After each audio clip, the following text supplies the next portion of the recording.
के तपाईलाई थाहा छ तपाईको मोबाइलमा केही गोप्य कोडहरू हुन्छ जसले लुकेका फ्युचरहरूलाई खोल्न सकिन्छ। हो, आज म तपाईलाई केही यस्तो सिक्रेट कोडहरू बताउने छु जुन एन्ड्रोइड फोनमा काम गर्छ। सो भिडियोलाई अन्तिमसम्म हेर्नुहोस्। साथै च्यानललाई सब्स्क्राइब गर्नुभएको छैन भने सब्स्क्राइब गर्न नबिर्सनुहोस्।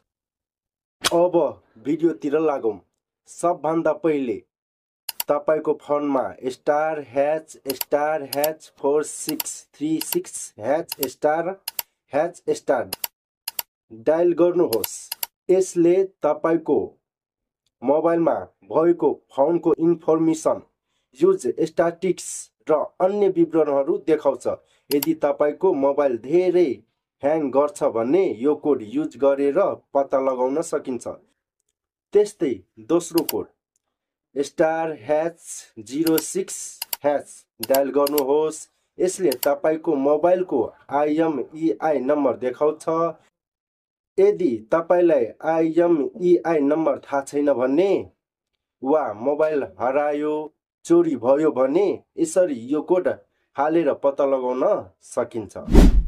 यस्ता धेरै सिक्रेट कोड छन् जुन तपाईको मोबाइललाई अझ राम्रोसँग बुझ्न मद्दत गर्छ। यदि तपाईहरू बुझ्न चाहनुहुन्छ भने कमेन्टमा लेख्नुहोस्।